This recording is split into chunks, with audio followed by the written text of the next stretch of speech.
Okay, so welcome back to another Blue Lock chapter analysis video.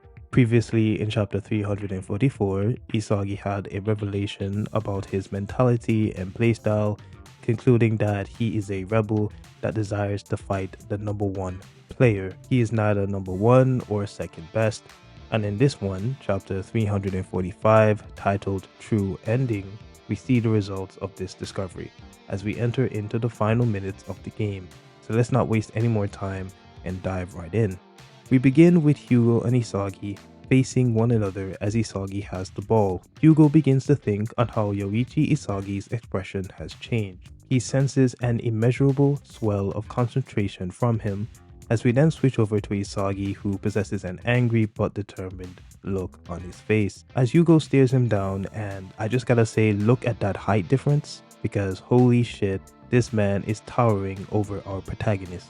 He wonders how Isagi was able to intercept the pass from earlier, assuming that Isagi knew that France's attack pattern wouldn't work and that he tried to get the second ball. Regardless, it doesn't matter. As we see a close-up of his eye, Hugo recognizes that Isagi is too far away to shoot, so that leaves the question. Will he dribble up the field, or will he pass to Rin, Shido, or Baro?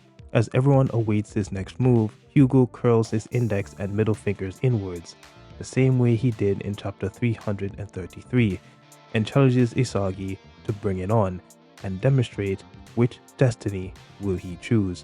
As we switch over to Isagi, who only has one Metavision eye activated, he suddenly sends a pass to the side, surprising Hugo. Karasu is the one that received the pass, and he too is surprised, because remember, he had that whole hating spiel stating how he wanted to beat Isagi, and I'm pretty sure he had no intentions of passing to him. So his rival, that he hates with a burning passion, and the one who was screaming at him for passing to Iori instead of scoring himself, is now on his side during this match. I would be surprised too. But Isagi just gives him the side eye, saying, "Come on, fellow second best," and notice the word fellow in that sentence. We don't get insight into Isagi's mind this chapter, but with Isagi recognizing Karasu as a fellow second best, I wonder if this is like a temporary acknowledgement for himself. You know, like he's not actually second best like he said, but he's just going into that role for the time being. We then see Gagomaru, Aiku, and Yori confused as hell, with the latter stating that since Karasu and Isagi are cooperating now, then that means Isagi is planning to join the Karasu-centric system. As Isagi runs up the field, we see puzzle pieces surrounding his body, as we also witness Karasu's crow above his head, which is also covered in puzzle pieces. Now at first glance, the crow over Isagi's head may symbolize that he is falling under Karasu's control, as we did see similar crows amongst other Blue Lock characters. However, with the crow possessing puzzle pieces, it leads me to believe that Karasu, without knowing it, is falling into Isagi's plan. Karasu looks on with glee, acknowledging how the Demon King submitted to him, referring to it as cute, and then says, "Let's go, extraordinary second best." Karasu and Isagi then make some 1-2 passes with each other, as Karasu sends the ball to Isagi, who got past Hugo, and he then passes the ball back to Karasu, who managed to get past Charles. Charles is surprised, which is the usual at this point. Layden has no idea what is going on, and this one France defender, who can't defend to save his life, demands for his team to ad-lib a defense, and acknowledges how Japan is trying to charge up the center. Meanwhile, Rin, who finally has a speaking role in a very long time, notices that Isagi stopped coordinating with him and instead switched over to Karasu. This has him livid. He's not enjoying this one bit. His partner cheated on him, and he wants to be the only one on Isagi's mind. I mean, just look at that face. We then see that 90 minutes has passed, and now there's 2 minutes left of additional time. And I gotta ask, how is this possible? Like literally how? Because last time, literally in the last chapter, we had 15 minutes left, and now we only have 2 minutes left of additional time. I have no idea what Konoshiro is doing with the timings for these matches, but we'll discuss that later on. Anyways, Batra and Shigiri are cheering on the Blue Lockers, and somehow I've seen this before. The announcer informs us of there being 2 minutes left on the clock, even though I can read, and wonders if France can run out the clock to win or if Japan can catch up. As he says this, Karasu charges up the field. We cut back to Isagi and Hugo, with Hugo stating that he's been waiting for this, that Isagi chose his destiny as this team's dedicated second best. He then conducts another one of his destiny spiels as we witness metal gears beginning to connect to one another, saying that he tried so hard to guide Isagi and Japan towards their true suitabilities, because his dream is to win the World Cup 4 times. To accomplish this, France needs to fight against strong rivals to keep leveling up. They need soccer players across the world to follow their destinies. We then witness the left side of Hugo's body transforming into a robotic monstrosity, something that Isagi himself cannot believe is happening. Just look at his face.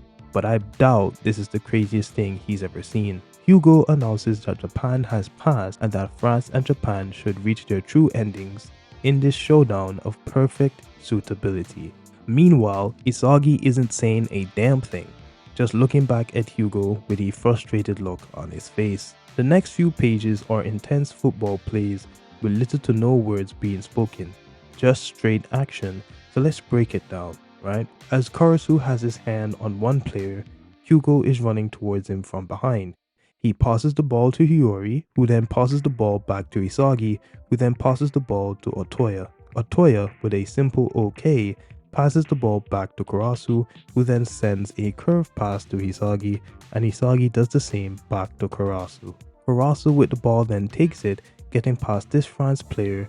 Meanwhile, Hiyori is just watching this all happen in astonishment, noticing that with Isagi coordinating equally with Karasu, Blue Lock has entered a new dimension. We then switch over back to Karasu. How many times am I gonna say his name? Who calls forth Extraordinary, who is Hiyori if you couldn't tell. He sends a backheel pass towards him, which surprises the man in question. Hiyori is confused at this decision, noticing that the goal is 28 yards away. Now Karasu is blocking these two France defenders, the same way he did in chapter 336, which Hiyori acknowledges. He can shoot because this is a chance to make the same shot as before. However, this is not quite the same situation, as he states that this is a better chance because sure he can shoot, but he can also pass to Shido and Baro. There are many scoring possibilities, and this is an optimal situation created by Karasu. Now Karasu, with his metavision, tells Hiyori to shoot.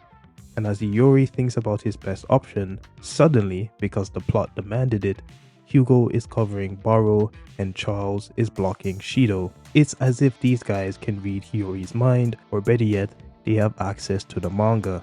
And to prove this to be the case, Loki is also there, running to block Hiyori's shot course. Loki is once again proving that he's better as a defender than as a striker. The Divine Sprinter states that even though Blue Lock has more options, in the end, they are uncoordinated egotists. If they don't make individual goals, they are screwed. Both Karasu and Hiyori are shocked. The latter states that with France's big three and their individual abilities, one snap decision was enough to coordinate and shut down Blue Lock. Hiyori is now panicking, cracking under the pressure as he wonders what the level these players are on. He thinks of how he can only shoot and France's goalkeeper Renoir is there watching, awaiting Hiyori's next move. Hiyori thinks to himself, even though he can shoot with the shooting course Karasu gave him, he knows that France is ready for a shot like before, so it's not a good option. As he is there, just scrambling, not knowing what to do, Loki appears right in front of him and he chastises himself for taking too long to decide. Loki announces that it's game over, but we see a white layered shoe stepping onto a ground filled with puzzle pieces as Isagi, with his white hair design, appears on the left side, calling for Hiyori to pass. Hiyori is surprised by Hisagi's appearance. Meanwhile, we get a close-up of Hugo's eye, who is watching all of this happen. But this is where the chapter ends. Now, overall, this chapter was fast-paced and interesting to read, but it does highlight some problems that I have with this game,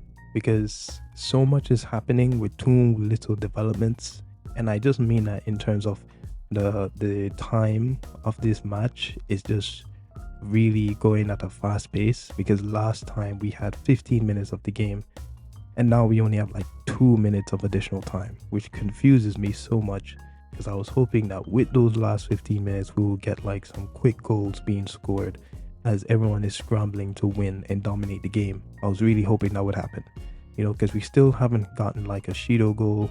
Loki only scored 1 goal so far in this entire game, and you know, Rin hasn't gotten to do anything. Charles is barely a character in this match after scoring his own goal, and it's like this match is just rushing towards a conclusion instead of like properly pacing itself so that it could be one of the best matches in the entire manga. But yeah, that's literally my problem with this, you know, chapter. But I hope you enjoyed this video nonetheless. I also hope that you like, comment, share, and subscribe, all that good stuff, and continue to watch other videos on this channel. But thank you for watching, and I'll see you in the next one.